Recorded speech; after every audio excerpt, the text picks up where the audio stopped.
நான் உங்கள் டாக்டர் கல்வடங்கம் சத்யநாராயண சர்மா பேசுகிறேன். இன்றைக்கி நம்ம ஒரு முக்கியமான பதிவை பார்க்க போகிறோம். சனிப்பெயர்ச்சி பலன். திருக்கணிதப்படி மார்ச் மாதம் 29ஆம் தேதி அன்று சனிப்பெயர்ச்சி நடக்க உள்ளது. இந்த சனிப்பெயர்ச்சி எப்படிப்பட்ட பலன்களை 12 ராசிக்கும் தரப்போகிறது அப்படின்னு தான் பார்க்க போகிறோம். பொதுவாக சனினாலே எல்லாருக்கும் ஒரு பயம் இருக்குது. ஏன்னா சனி பகவான் நம்மக்கிட்ட இருக்கிற ஏதாவது ஒரு கெட்ட வழக்கத்தை நம்ம விரலை வச்சே நம்ம கண்ணை குத்துற மாதிரி நம்முடைய செயல்பாடுகளை மூலமாகவே சில சங்கடங்களை ஏற்படுத்தி சரி செய்யக்கூடியவர்.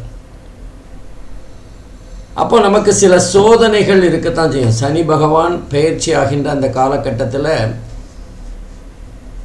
கொஞ்சம் சோதனைகள் இருக்கும். நாம் பொதுவாக சனி பகவானிடம் சரணாகதி அடைந்தால் சனியோட பாதிப்பு கண்டிப்பாக இருக்காது. சனி பகவான் பொதுவாக நம்ம உதாரணத்துக்கு சொல்லணும்னா, ஒருத்தர் உடம்பு சரியில்லாமல் இருக்கார், அவருடைய வெல்விஷர் உறவினர் அவரை ஆஸ்பத்திரியில் கொண்டு அட்மிட் பண்ணுறாருன்னு வச்சுக்கோங்களேன். அவர் சிகிச்சை முடிஞ்சு வீட்டுக்கு வராருன்னா என்னை கொண்டு ஹாஸ்பிட்டலில் விட்டுட்டான்னு சொல்லக்கூடாது. நம்ம நம்மளோட உடல் நலம் நல்லபடியாக இருக்கணும் அப்படிங்கிறதுக்காக சிகிச்சைக்காக நம்மளை ஆஸ்பத்திரியில் கொண்டு சேர்த்தது தான் உண்மை. அது மாதிரி தான் சனி பகவான் நம்மளை நல்வழிப்படுத்துவதற்கு நமக்கு சில சோதனைகள், சில போதனைகள், சில வேதனைகள் தரக்கூடியவர் தான். அப்போது நம்ம சனி பகவான் நமக்கு கெடுதல் பண்ணிட்டார்னு சொல்கிறதுங்கிறது கொஞ்சம் லாஜிக்காக சரிப்பட்டு வராது. ஆகவே சனி பகவான் நம்மை நல்வழிப்படுத்துவதற்கு நீதி தேவன் போல சில முயற்சிகளை மேற்கொள்வார். அதுதான் நம்ம இந்த சனியோட சஞ்சாரம் சொல்லுகின்ற பலன். இந்த நேரத்தில் சில ராசிகளுக்கு சனி பகவானோட சஞ்சாரமானது கொஞ்சம் வேகமான முயற்சியாக இருக்கும். நம்ம சொன்னப்போ உடனே கேட்கலைன்னா நமக்கு கொஞ்சம் அதிரடியான முயற்சிகளை சனி பகவான் மேற்கொள்கிற மாதிரி. உதாரணமாக இப்போ சனி பகவான் 29 மார்ச் 2025 அன்று அதிகாலை இரவு மணி 9:43 கும்பராசியில் பூரட்டாதி 3வது பாதத்திலிருந்து பூரட்டாதி 4வது பாதமாக மீன ராசிக்கு சஞ்சாரம் செய்கிறார். அப்போது மீன ராசியை பொறுத்தவரை இது ஜென்ம சனியாக மாறுகிறது. கும்ப ராசியை பொறுத்தவரை பாத சனியாக மாறும். மேஷ ராசிக்கு விரய சனி. இது மூன்றும் 7.5 சனி பிடியில் இருக்கின்ற 3 ராசிகள். 3க்கு 7.5ன்னு சொல்லலாம். இதை தவிர தனுசு ராசிக்கு அர்த்தாஷ்டம சனியாக, அதாவது அஷ்டம சனியில் பாதி. அதே மாதிரி சிம்ம ராசிக்கு அஷ்டம சனியாகவும் கன்னி ராசிக்கு கண்ட சனியாகவும் இருந்து பலாபலன்களை தர இருக்கிறார். இப்போது அந்த விரய சனி, பாத சனி, ஜென்ம சனி, அர்த்தாஷ்டம சனி, அஷ்டம சனி, கண்ட சனி, இதுக்கெல்லாம் கொஞ்சம் சோதனைகள் அதிகமாக இருக்கும். இப்போ நமக்கு சாதாரண ஜுரமாக இருந்தால் நம்ம சின்ன மருந்து வீட்லேயே நம்ம போட்டுக்கிறோம்.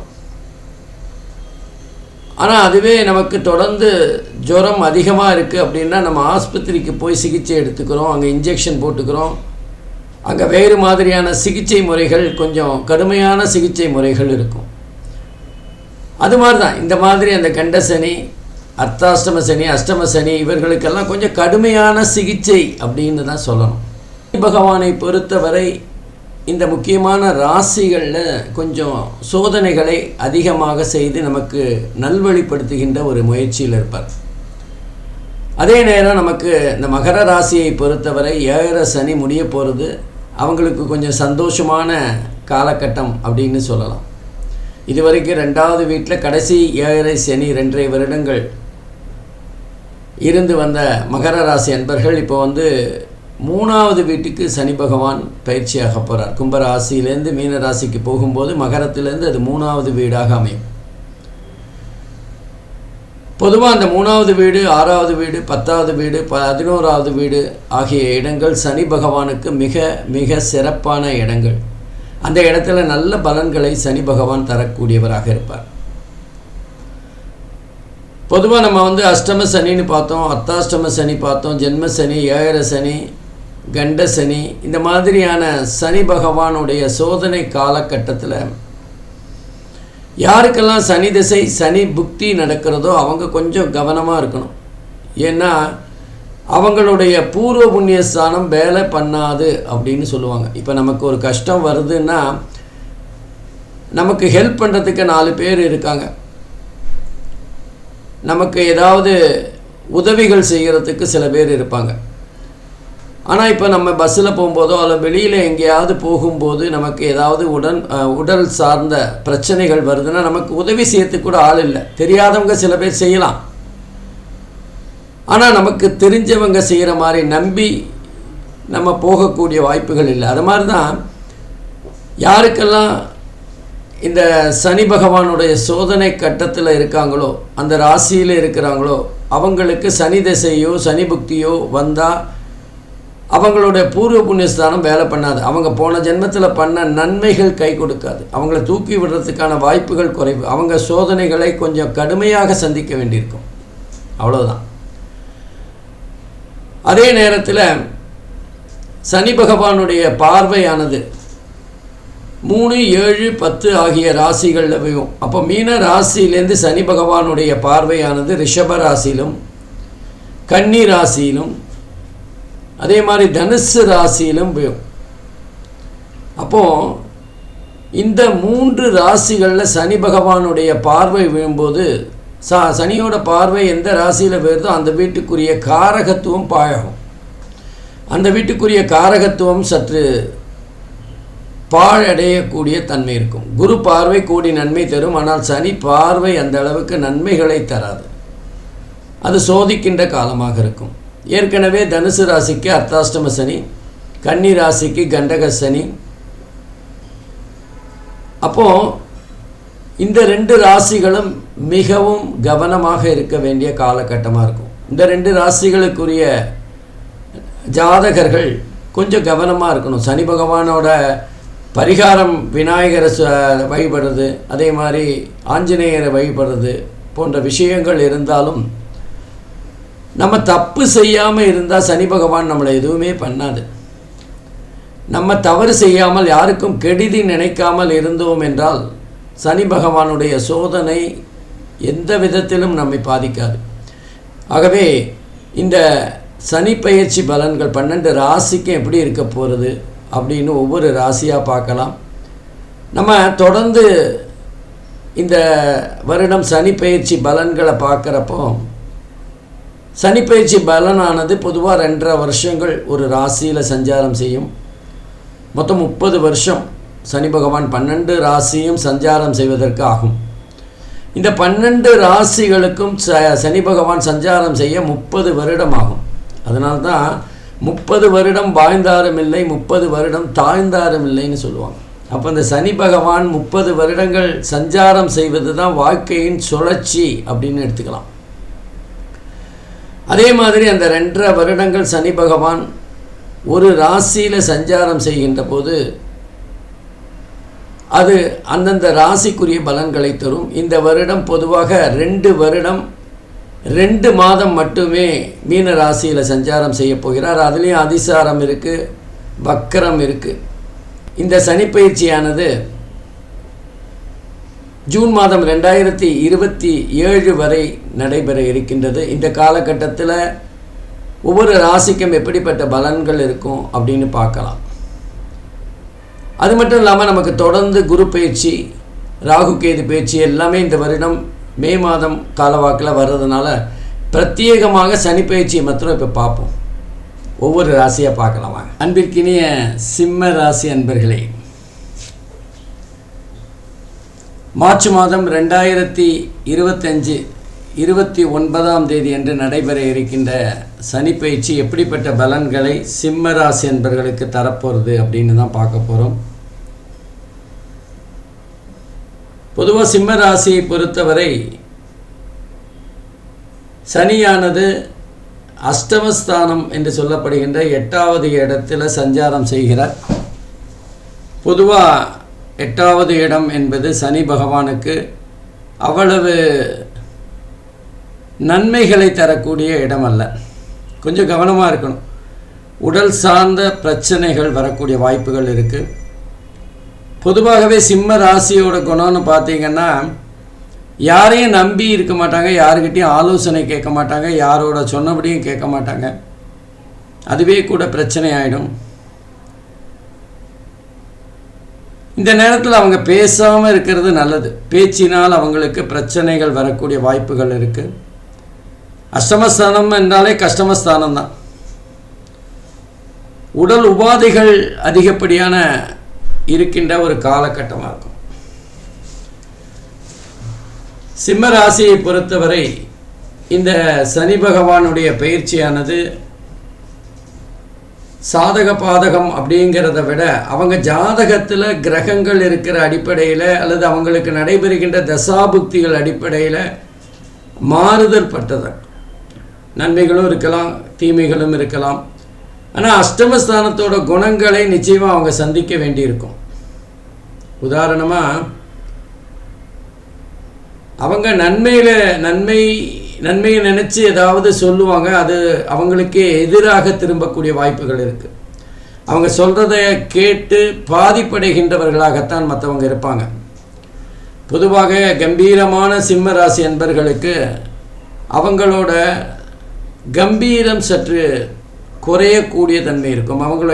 அவங்க வந்து முடிவெடுக்கிற இடத்துல இருந்தாலும் அவங்க முடிவெடுக்க முடியாத ஒரு சூழ்நிலை ஏற்படுத்திடுவார்.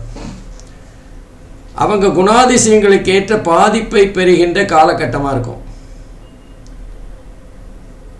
சிம்மராசி யாருக்கிட்டையும் ஆலோசனை எல்லாம் பெற மாட்டார். அவங்களுக்கு என்ன தோன்றதோ அதை பண்ணுவாங்க. முன்வைச்ச காலை பின் வைக்க மாட்டாங்க.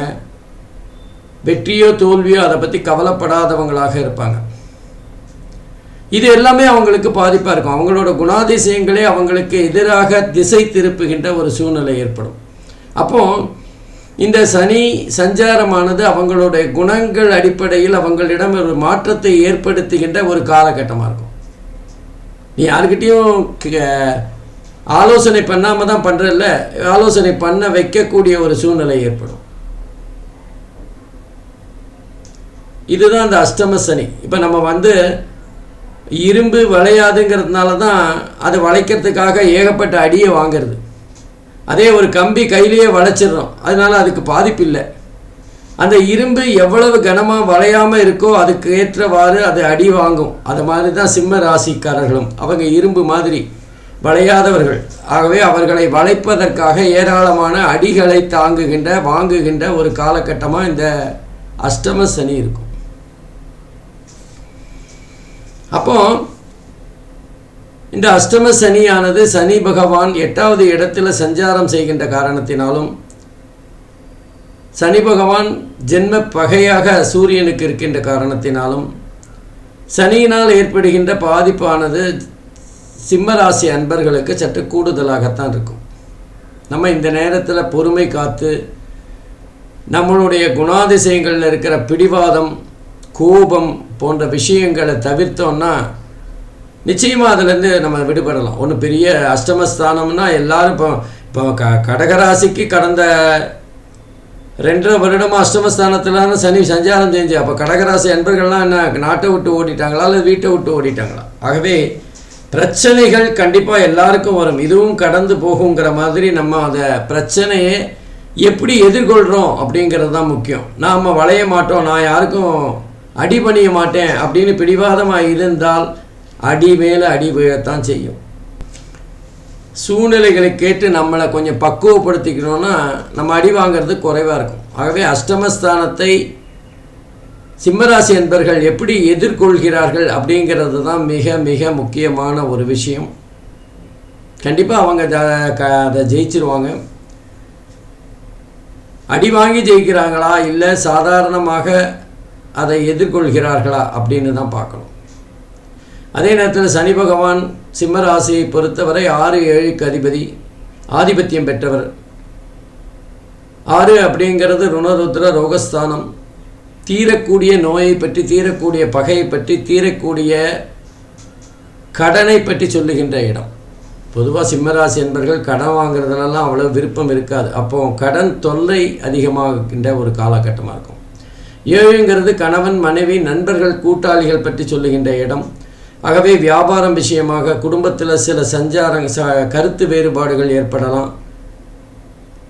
நம்மளுடைய கருத்துக்கள் அங்கீகாரம் பெறாமல் ஒரு சூழ்நிலை இருக்கும். குடும்பத்தில் இதுவரைக்கும் நம்ம தான் கருத்துக்களை சொல்லி கொண்டிருந்தோம். இப்போ இந்த சிம்ம ராசி என்பர்கள் மற்றவங்களோட கருத்தை கேட்க வேண்டிய ஒரு காலகட்டத்தில் இருப்பாங்க, அல்லது கேட்கறது தான் அவங்களுக்கு நன்மையாக இருக்கும். அதே மாதிரி சனியோட பார்வையானது 3, 7, 10 பார்வையானது சிம்ம ராசிக்கு 10, 2, 5 ஆகிய இடங்களில் வருது. 10ங்கிறது ஜீவனஸ்தானம், வேலை தொழில் பற்றி சொல்லுகின்ற இடம். ஆகவே அந்த வேலையில் ஒரு அழுத்தம் இருக்கும். வேலை சார்ந்த ஏதாவது முயற்சிகள் செஞ்சுட்டே இருப்போம், அல்லது நம்ம வேலைக்காக செய்த சில முயற்சிகள் நமக்கு எதிராக திரும்பக்கூடிய ஒரு காலகட்டமாக இருக்கும். யாரையாவது சிபாரிச்சு பிடிச்சி வேலைக்காக முயற்சி பண்ணுவோம். நம்ம நேரம் அன்றைக்கி இன்டர்வியூக்கு வரவர் நான் சிபாரிச்சுக்கெல்லாம் வேலை தர மாட்டேன், அதனால் நீ சிபாரிச்சு வந்ததே உனக்கு ஒரு மைனஸ் அப்படின்றோம். இதெல்லாம் அந்தந்த காலகட்டத்தில் ஏற்படுகின்ற சோதனைகள். அதே மாதிரி 5வது இடம் அப்படிங்கிறது பூர்வ புண்ணியஸ்தானம், நம்முடைய மன அழுத்தத்தை பற்றி சொல்லக்கூடியது. 10வது இடம் அப்படிங்கிறது வேலையில் அழுத்தம். 5வது இடம்ங்கிறது மனசில் அழுத்தம். பொதுவாக அந்த சிம்ம ராசி என்பர்களுக்கு அதனால தான் வேலை, மனசு எல்லா விஷயங்களிலுமே அழுத்தம் அதிகமாக இருக்கிற ஒரு காலகட்டமாக இருக்கும். அதே மாதிரி 2வது வீட்டையும் சனி பகவான் பார்க்குறார். 2வது வீடு அப்படிங்கிறது தனஸ்தானம், குடும்பஸ்தானம், வாக்குஸ்தானம். குடும்பத்தில் நான் ஏற்கனவே சொன்ன மாதிரி சில பிரச்சனைகள் இருக்கும். இது நாள் வரைக்கும் நம்மளுக்கு சொன்னதை கேட்டுட்டு இருந்தவங்க இப்போது அந்த சொன்னதை கேட்காத ஒரு சூழ்நிலை நமக்கு மனசில் அழுத்தத்தை தரலாம். நம்ம பேச்சுக்கு மதிப்பில்லாத ஒரு சூழ்நிலையை பார்க்கலாம். பண வருமானம் நம்ம எதிர்பார்த்த அளவு இல்லாமல் இருக்கும், அல்லது நம்முடைய செலவுக்கு ஏற்ற பண வருமானம் இல்லாத ஒரு காலகட்டமாக இருக்கும். ஆகவே இந்த சிம்ம ராசி அன்பர்களுக்கு அஷ்டம சனி நிச்சயமாக கஷ்டம சனி தான். கொஞ்சம் பிரச்சனைகள் வரக்கூடிய வாய்ப்புகள் இருக்குது. அதை எப்படி பக்குவமாக அவர்கள் எதிர்கொள்கிறார்கள் அப்படிங்கிறது தான் மிக மிக முக்கியமானது. ஒவ்வொரு விஷயத்தையும் மற்றவங்க கிட்ட கலந்து ஆலோசித்து பொறுமையாக முயற்சி செய்தால் இது நமக்கு சரிப்பட்டு வராதுன்னா அதை செய்யாமல் இருக்கிறது நல்லதில்லை. அதெல்லாம் புரிஞ்சுக்கணும். சிம்மராசி என்பர்கள் புரிஞ்சுட்டால் இந்த சனி பயிற்சியில் அவங்களுக்கு பெரிய பாதிப்புகள் இருக்க வாய்ப்பில்லை, நல்லபடியாக முடியும். நன்றி, வணக்கம். அன்பிற்கினிய கன்னிராசி அன்பர்களே, இப்போ நம்ம சனி பயிற்சி வருகின்ற மார்ச் மாதம் 29ஆம் தேதி 2025 அன்று நடைபெற இருக்கின்ற சனி பயிற்சி, அதாவது கும்ப ராசியிலேருந்து மீன ராசிக்கு பயிற்சியாக போகிறார்.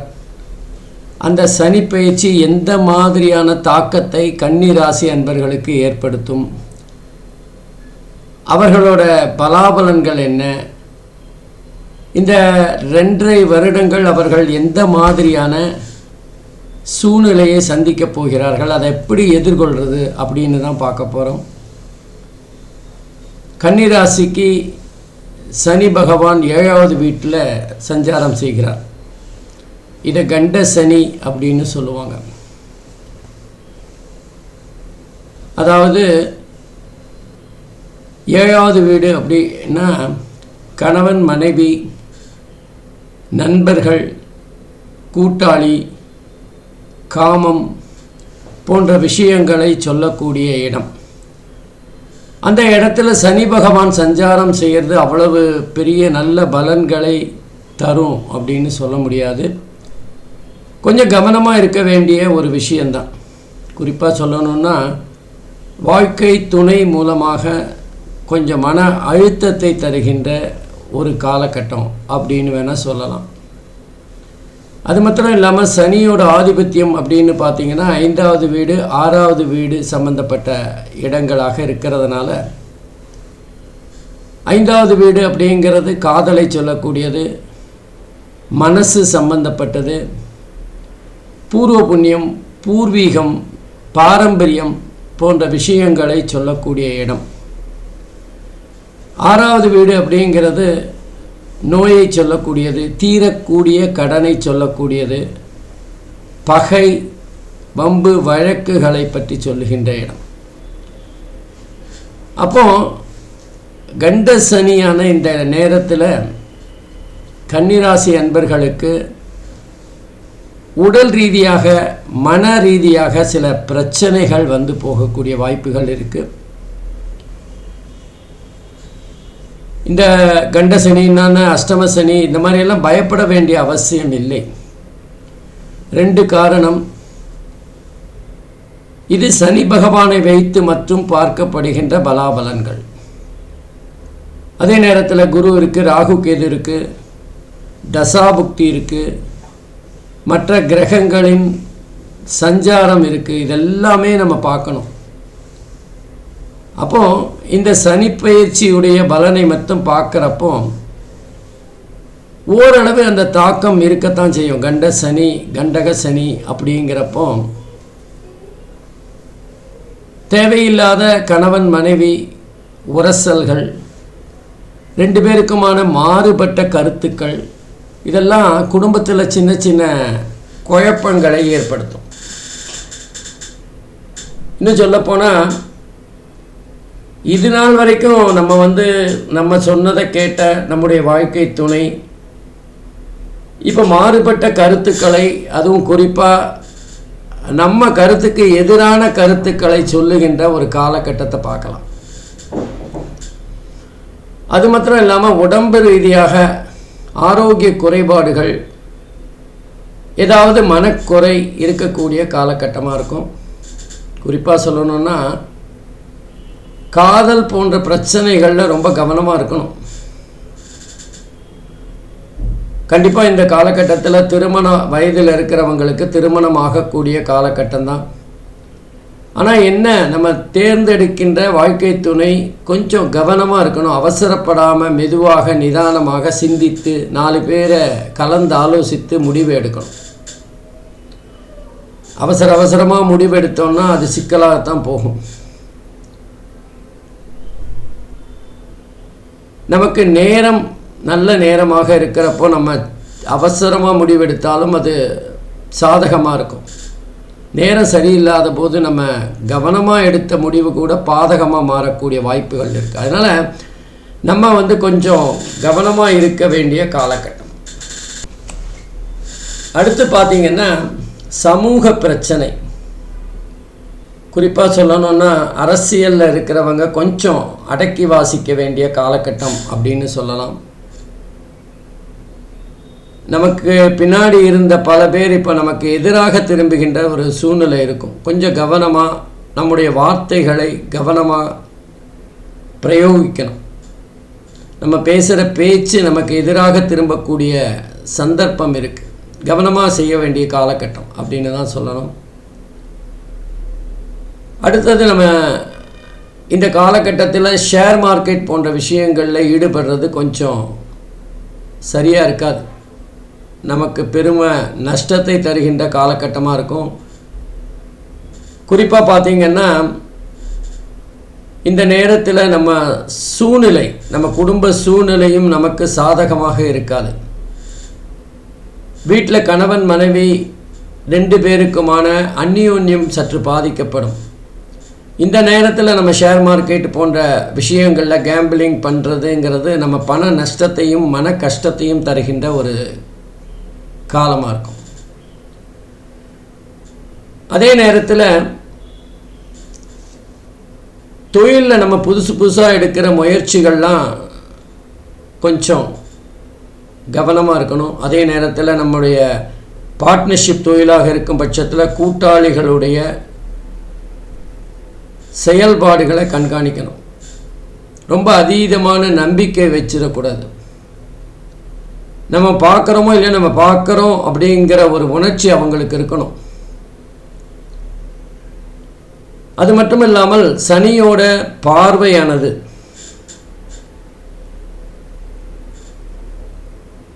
3, 7, 10 ஆகிய பார்வை, சனியோட பார்வை கன்னி ராசியை பொறுத்தவரை 9வது வீடு, 1வது வீடு மற்றும் 4வது வீட்டில் வருது.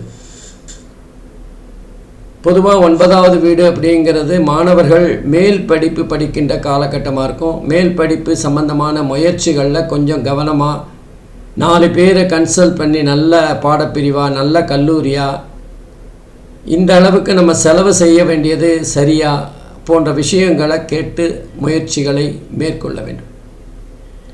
பாக்யஸ்தானம் நம்ம எதிர்பார்த்த அளவுக்கு நமக்கு நல்லது தானாகவே நடந்துடாது. நம்முடைய முயற்சிகள் பொதுவாக இந்த காலகட்டத்தில் முயற்சிகளை நம்ம அடக்கி வாசிக்கிறது நல்லது. தந்தையாருடைய ஆலோசனை கேட்குறதுல எந்த தப்பும் இல்லை அப்படிங்கிற ஒரு காலகட்டம் இது. தந்தையாருடன் மாறுபட்ட கருத்துக்களை பெறுகின்ற காலகட்டமாகவும் இருக்கும். கவனமாக செயல்படணும். அடுத்தது பார்த்திங்கன்னா, ஜென்ம ராசியிலேயே சனி பகவான் பார்வை வேறுது. சனி பார்க்கின்ற பார்வையானது எந்த ராசியில் வேறுதோ அந்த ராசிக்குரிய காரகத்துவம் பெரிதும் பாதிக்கப்படும். அப்போ ஜாதகருடைய மனசு, சிந்தனை, செயல்பாடு போன்ற விஷயங்கள் அனுகூலமாக இருக்காது. கொஞ்சம் நம்ம கவனமாக நம்முடைய முயற்சிகளை குறைச்சிக்கணும். நம்மளுடைய ஈடுபாடு எந்த இடத்துல இருக்குது அதில் ரொம்ப ஒரு தடவைக்கு 2 தடவை யோசித்து செயல்படணும். இதெல்லாம் மிக மிக முக்கியமான ஒரு காலகட்டம். அதே நேரத்தில் நம்முடைய உடல் ரீதியாக ஆரோக்கியம் மிக முக்கியம் அப்படிங்கிற ஒரு எண்ணம் நமக்கு இருக்கணும். ஆரோக்கியம் சம்பந்தமான விஷயங்களில் ரொம்ப கவனமாக இருக்க வேண்டிய காலகட்டம். ஆகா, நமக்கு தொழில் ரொம்ப சிறப்பாக போகிறது, ரொம்ப பிஸ்னஸ் அதிகமாக இருக்குது அப்படிங்கிறதுனால 24 மணி நேரத்தில் 18 மணி நேரம் உழைச்சோன்னா அது உடல் சார்ந்த பிரச்சனையை ஏற்படுத்திடும்.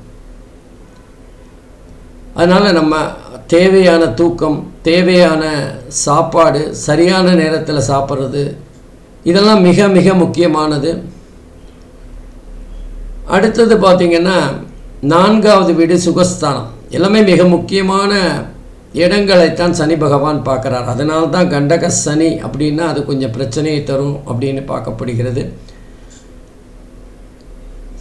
4வது வீடு சுகஸ்தானம். வீடு, சொத்து வாங்கிறது, நிலம் வாங்கிறது, படிப்பு விஷயமாக எல்லா இடத்திலுமே கொஞ்சம் கவனம், முன்ஜாக்கிரதை இதெல்லாம் இருக்கணும்.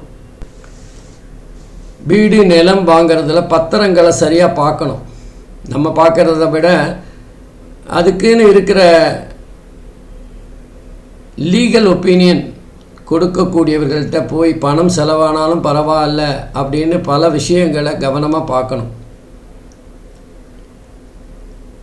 4வது வீடு அப்படிங்கிறது தாயாருடைய இடத்தை பற்றி சொல்லுகின்ற இடம். தாயாருடைய விஷயங்களில் கொஞ்சம் கவனமாக இருக்கணும். அவங்களுடைய உடல் உபாதைகளுக்காக பணம் செலவாகின்ற ஒரு காலகட்டமாக இருக்கும். அவங்க மனம் வருத்தப்படுகின்ற காலகட்டமாக இருக்கும். திருமணம் கண்டிப்பாக இந்த காலகட்டத்தில் நடக்கும்னாலும் காதல் திருமணம் செய்கின்றவர்கள் கவனமாக இருக்கணும். நம்மளோட அந்த போலியாக நம்ம நடித்து காதலை வெற்றி பெற்றோன்னா உண்மை தெரியும் போது அந்த காதல் தோல்வி அடைகின்ற ஒரு சூழ்நிலை வரும். அதனால் இந்த இடத்துல சனீஸ்வர பகவானுக்கு பரிகாரம் அப்படின்னா உண்மையை சொல்லணும், நியாயமாக இருக்கணும், வெளிப்படையாக நம்முடைய எண்ணங்கள் என்ன, நாம் என்ன சொல்லுறோம், நம்மக்கிட்ட இருக்கிற பலவீனம் என்ன, முகமூடி போடாமல் நம்முடைய நிலையை வெளிப்படுத்தணும். அப்போ அது சனீஸ்வர பகவானால் மிகப்பெரிய அளவில் பாதிப்பு இல்லாமல் முடியும். அப்போ காதலாகட்டும், தொழிலாகட்டும், படிப்பாகட்டும் எல்லா இடங்களிலும் சனீஸ்வரனை அனுசரித்து உண்மையை சொல்லி நியாயமாகவும் தான தர்மங்கள் செய்தும் இருந்தால் இந்த கண்டக சனியை மிக எளிதாக வென்றுவிடலாம். அதனால் கண்டக சனின்னு கவலைப்பட வேண்டிய அவசியம் இல்லை. சிம்மராசி என்பர்களுக்கு இப்போ தான் கண்டக சனி முடிஞ்சுது. அப்போ சிம்மராசி என்பர்கள்லாம் படாத பாடுபட்டாங்களா? இப்படியெல்லாம் இல்லை. நம்ம நியாயமாகவும் நேர்மையாகவும் இருந்தால் சனீஸ்வர பகவான் நம்ம எதுவும் செய்ய மாட்டார் அப்படிங்கிறது தான் உண்மை. நம்ம சனீஸ்வர பகவானிடம் சரணாகதி அடைந்தால் கண்டக சனி, அஷ்டம சனி எல்லாவற்றையுமே நம்ம சரி செய்திடலாம். கண்டக சனியோட மிகப்பெரிய பாதிப்பு என்னென்னா, அடுத்து வர்றது அஷ்டம சனி. ஆகவே 5 வருடங்கள் கன்னிராசி என்பர்கள் கொஞ்சம் கவனமாக இருக்க வேண்டிய காலகட்டம். கண்டிப்பாக அதெல்லாம் இதுவும் கடந்து போகும் அப்படிங்கிற மாதிரி சரியாயிடும். தான தர்மங்கள் பண்ணுறது, காக்காய்க்கு சாதம் போடுறது, ஊனமுற்றவர்களுக்கு ஏதாவது ஒரு வகையில் உதவுறது, முதியவர்களை மதிப்பது போன்ற விஷயங்கள் சனீஸ்வர பகவானுக்கு பரிகாரமாக பார்க்கப்படுகிறது. அதனால் முடிஞ்சவரை தான தர்மங்கள் பண்ணால் சனீஸ்வர பகவானுடைய அனுக்கிரகம் கிடைக்கும். நன்றி, வணக்கம்.